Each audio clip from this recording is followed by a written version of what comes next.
Igualdad. En estos años hemos asignado desde ese ministerio 41.000 millones de pesos. El Ministerio de Trabajo, desde los planes Repro, que ustedes saben son los planes con los cuales se ayuda a pagar el salario a empresas que están en problema para que no despidan a sus trabajadores. Ustedes saben que un telegrama de despido es el comienzo de un nuevo pobre. Estamos con los programas Repro impidiendo esto, más otros programas del Ministerio de Trabajo en materia social, asignado en estos años también 17.000 millones de pesos. Si además sumamos los 2.600 millones de pesos que solamente en becas, libros y útiles escolares ha distribuido el ministerio de ese otro señor que está allí, el licenciado Alberto Silioni, estamos que en estos años hemos asignado asistencia social directa 61.531 millones de pesos. Es importante conocer estas cifras porque los argentinos deben saber a qué se asignan los recursos que pagan sus impuestos. ¿Y cómo podemos entender estas cifras globales? Para que se tengan una idea, de pensiones no contributivas, hay dos tipos de pensiones no contributivas, para personas con capacidades especiales y para las madres de más de 7 hijos.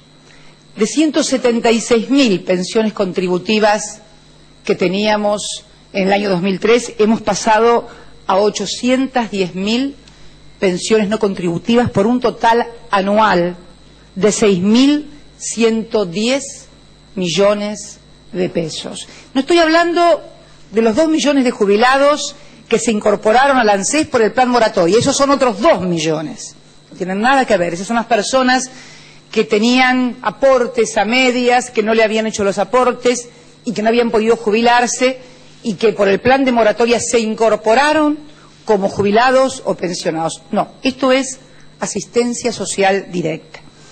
En el plan familias, 659.000 personas que reciben al año 2.104 millones. Y lo que queda del plan, del viejo plan jefes y jefas, que son aproximadamente 432.000 personas y que reciben anualmente 770 millones aproximadamente. Esto, más los monotributistas sociales, nos hacen la cifra final de estos 10.000 millones de pesos que estamos asignando anualmente. Hemos aumentado también la cifra de asignación por hijo que tenía el plan familia, lo hemos llevado a 45 pesos por hijo, y en el caso de las madres con más de 7 hijos, la asignación familiar por hijo es de 135 pesos por cada uno de esos 7 hijos. Es cierto, son números que si uno los mira fríamente, en términos de lo que se le asigna a cada persona, tal vez resulten insuficientes. Pero de esta manera estamos llegando a una cobertura a casi 2 millones de personas. ¿Qué hace hacer falta más? Seguramente, por eso hoy estamos aquí, presentando este programa y porque creemos que el trabajo es el objeto esencial para sacar a la gente de la pobreza. También me gustaría hablar de un tema que se va a discutir en el Congreso, que se está discutiendo desde hace mucho tiempo, y que es el tema de cómo cubrimos a los menores de 18 años en el país. La asignación, o la famosa asignación universal por hijo de la que tanto se ha hablado. Yo quiero que abordemos este problema porque obviamente para pagar hay que tener fondos y hay que saber cuál es el universo. Nosotros tenemos en el país 12.400.000 jóvenes menores de 18 años. De ellos, 6 millones, o sea, casi la mitad, están cubiertos porque sus padres son asalariados y tienen trabajo directo y tienen asignación familiar, o bien, porque su padre gana más de 4.800 pesos, tienen obviamente cobertura. De esos jóvenes, del resto de los jóvenes, 3,5 millones están con cobertura indirecta a partir de todos estos programas que yo he venido planteándoles y que demandan los 10.200 millones de pesos que le asigna el Ministerio de Asuntos Sociales. Como les decía, los hijos de madre de 7 hijos, 135, que es el máximo. Los discapacitados y discapacitados, acá me apunta la ministra, me equivoqué, y los discapacitados que tienen 135 pesos por hijo. Pero hay sin cobertura en el país menores de 18 años 2.868.713 jóvenes, 2.800.000, cifras redondas para que la gente pueda visualizarlo con mayor claridad. De esos jóvenes, 1.275.000 no tienen documento. Están indocumentados.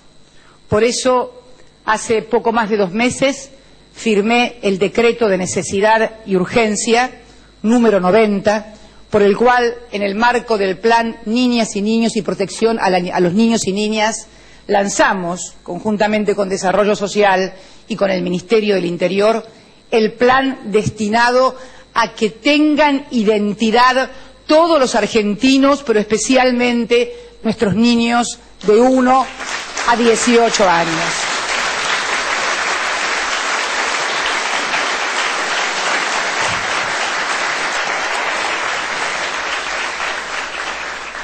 Todavía hay otros que siguen sin identidad, y aquí la veo a Estela Carlotto sentada en primera fila, pero eso ya no tiene que ver con la pobreza.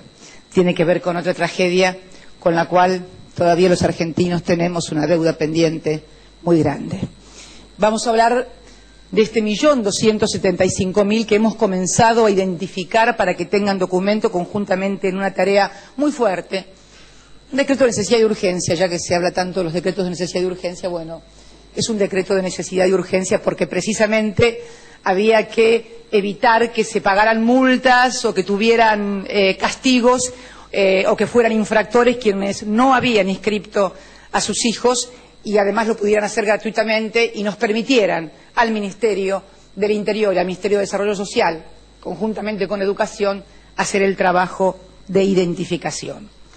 Y yo creo que la discusión que seguramente se dará al Congreso en materia de ingreso universal para la niñez, con estos números que yo acabo de darles, nosotros tenemos hecho el ejercicio de lo que demandaría un ingreso universal por niño, sea un ingreso universal de 135 pesos, de 150 pesos, de 200 o de 250 pesos. A los planes que ya mencioné de 10.200 millones de pesos y que significa que en algunos casos los chicos tengan 135 ya cada uno de ellos por asignación, ese es el piso mínimo, porque obviamente no se puede bajar de allí. Hay otros que tienen menos, como por ejemplo los del plan Familias, que tienen 45 pesos, eran de 20, este gobierno lo elevó a 45, en un acto muy lindo que hicimos con las organizaciones sociales en los Parques de Olivos, algunos de ustedes se deben acordar, y lo llevamos a 45 pesos, igual que para los monotributistas sociales. Si nosotros, si el Congreso, independientemente de la discusión si es más conveniente la asignación universal, si esto no precariza al trabajador, si no crea un mundo dividido, independientemente de la discusión, lo primero que tenemos que saber antes de ponernos a discutir es qué recursos vamos a necesitar.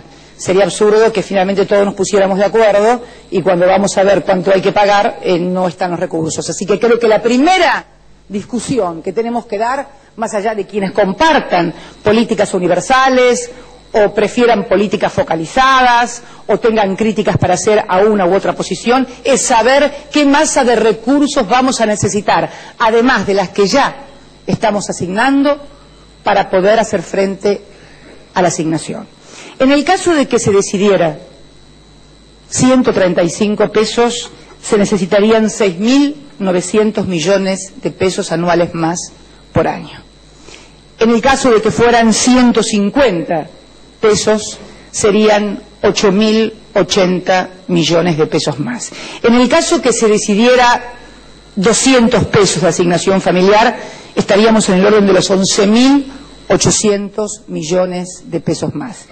Y en el supuesto de que se le diera 250 pesos más, estaríamos en el orden de los 15.600 millones de pesos más. Esto manteniendo los 10.000 anteriores, que son lo que se necesitaría para que efectivamente cada uno de los que están cubiertos por los programas sociales también puedan acceder a ese ingreso universal, porque hemos calculado la cantidad de hijos en jefes y jefas, en plan familias y en los otros planes del Ministerio.